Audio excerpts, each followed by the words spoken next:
Mr Stacky review. Greg here from Small Space Produce, folks. Great to see you all again. And today I'm excited to review this one and use this one because when we're talking about growing food in small spaces and maximising our opportunities, this looks like it could be a great solution. Fantastic for balconies, fantastic if you're a bit limited on room or if you live in an apartment or even a nice corner in the office. I reckon this could be absolutely sensational. So first, we'll just go over what's arrived with the kit. Then we'll basically have a look at how easy it is to put together, get him planted out and see how he goes. I'm not quite sure what we're going to plant in it yet. We'll see how it looks once it's all together. But just to go over what's in the box, we've got essentially this core, this peat. And we've also got here, this one's the hydroponic kit. So it's got some solutions that you can use if you are going to go hydroponically. I'm not planning to do that first up. I'm a big fan of good, honest soil to grow things. However, I wanted to get this kit in case we want to try that down the track as well. We've got some perlite here as well, which will just help keep the soil nice and fluffy and not getting too compacted. So always recommend a bit of perlite. And then we've got a trolley down here and a pole that I assume the stackers stand on.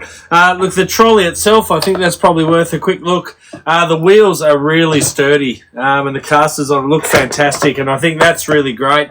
And certainly where we want to put it, the opportunity to roll it around will be very handy, particularly chasing sunlight. So I'm going to lay these down and look, I think this is going to be really simple to put together. I boldly say, like every stupid man on the planet, I reckon I can do this without the instructions. So let's see how we go. So here we have the 5 planters. I've gone for the large 5-tier Mr Stacky. Really good depth on them, which I think is fantastic. And you can see the holes in the bottom, so it claims you can water from the top, let it all filter through, and once the bottom little tray there starts filling up, you know they've all got enough water. So just looking at the easiest way to load these all up, you can see I've put one on already on the little rolling bed there. There's just a nice simple little pole there that just screws on, and I've put one planter in. So I think the easiest way, just looking at this big hole in the middle, is to fill one up with soil, slide another one on there, fill that one up with soil, slide another one on there, etc, etc. But really nice depth so far, and they feel really sturdy, so going really well so far. All right, we are 3 planters down and we are rapidly running out of light.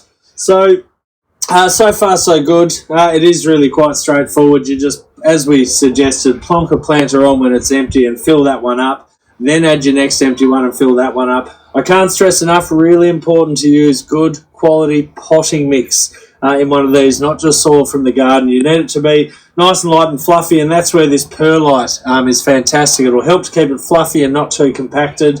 And look, just as you're packing it in, if you just do it straight on the ground, there's obviously a big hole in the bottom there, so that won't work very well. So plonk them on and away you go. So just to show you how simple it is, we slide that fella on there and it simply just locks in. Just give it a gentle push when you're in the right spot. Now that one's good to add the soil and the perlite. 2 to go, we can get planting.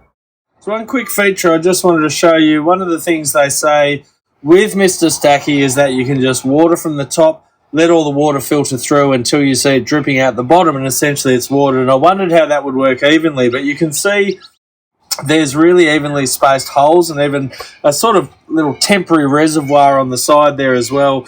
So if you do sort of water the top but do it evenly, technically it should drip through and drop directly below it. When that one fills, it will drop directly below it. So in theory, that should work. I think it'll be hard to not just go around and water all of them individually, to be honest, but looking at the design, I think it's pretty clever. And certainly as to their claims, if you just water from the top patiently, it'll sink all the way through. But what I am going to do is save a little bit of extra perlite for the top layer. If that's where most of the watering happens, that's where it'll get the most compacted, and so a little bit extra perlite in there will basically help that not compact, and hopefully it works as promised. There's no reason it shouldn't.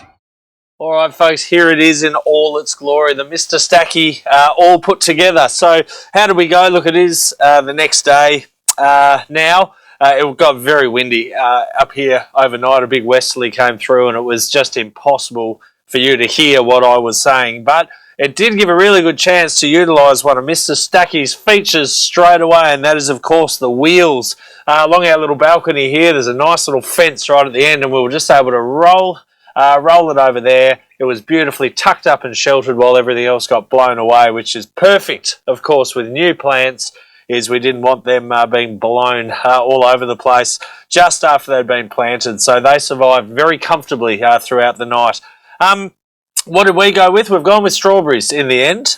We had lots of beautiful sweet bite strawberry seedlings, and we really toyed with what to do. Do we go heaps of different things and make this crazy ornamental thing? Do we just do strawberries down the middle and maybe some spinach or spring onions or something on the top to create a bit of a hairdo to make it unique? But instead we've gone for beauty and delicious with our strawberries, because look, we figured as those strawberries grow and the leaves grow and they're hanging over the sides, you're going to get these beautiful greens and reds and the white, and I just love the way this looks, the way it just cascades from one into the other. It looks absolutely superb, much better than I thought it would, to be honest, and I'm really quietly stoked with the appearance of this little one. I can't wait to see how this looks in a month or two's time.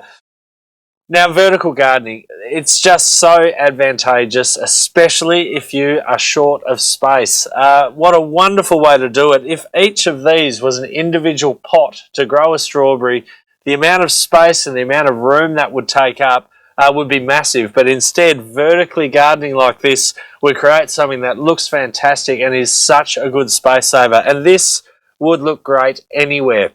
On your balconies, if you've got an apartment on your balcony, even in a courtyard in a workplace, marvellous. The side of a classroom if there's enough sun. So many different areas you could use it, and so much produce will come from just a very small footprint, and that is what we love and what we are all about. So let's get into some positives about this.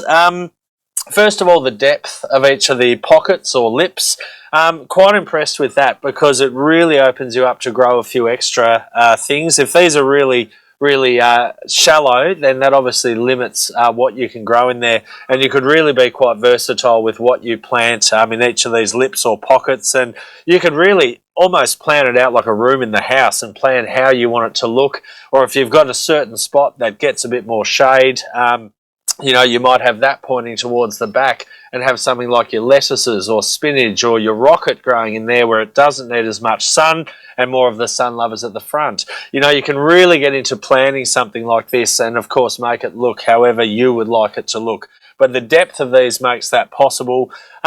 I love the fact that it probably helps me and my dear wife not overplant things, because we are terrible. We see space and we fill it up, and yes, that's still okay if you give it the extra care and pruning and things that it needs. But in a case like this, each lip forces you to just plant one thing and walk away. And all that space in the middle, of course, under each tier, that's really valuable space for these plants, because their roots will go into those middle areas. They won't have competition, and that's going to help them really flourish, which is fantastic. Now, I think also the size of the lips as they poke out is much better than some of the other ones that I've seen, and I really like the shape of them, where they're a little bit wider right at the front, at the mouth. Just opens up to a few possibilities and much easier to manage. I think a lot of the stackable sort of planters I've seen, these are too small, or if you've tried those terracotta sort of strawberry ones, they're very small lips. And I know the small lips great for strawberries, because as they hang over the edge, they don't sit in the soil and rot. But look, they'll still be able to hang over the edge here, have a bit more depth, so they're hopefully not hanging in the lip next to them. And any that are too close, we'll just put a little bit of sugarcane mulch there, and they can sit on top of that, and that will break down and become organic material for the next thing that is grown in Mr Stacky. So I think those worked really, really well.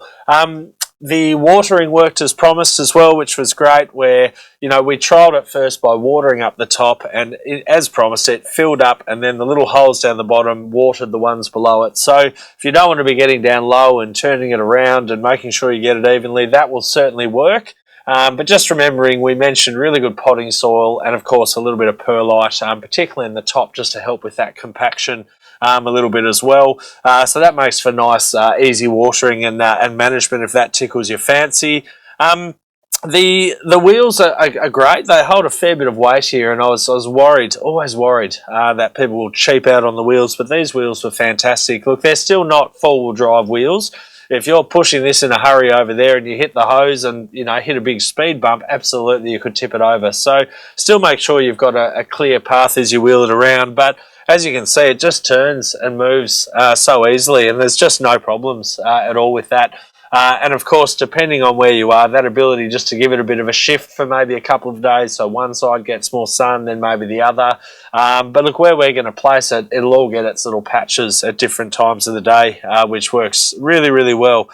So all in all, we are super duper happy with this one, especially with that focus of utilising small spaces and maximising the amount of produce that you can get. We will definitely look to get a couple more of these. I think just 2 or 3 of these as ornaments along the balcony here will look absolutely fantastic, and especially if we plant different things in them and make them a bit unique.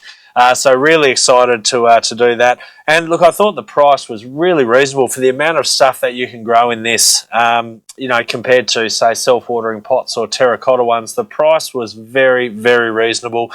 Make sure you do get the genuine Mr Stacky, not the rip-offs though. Make sure it's built properly and everything's done well. But super happy with this product and would recommend anyone to get one of these and enjoy the produce that you will get.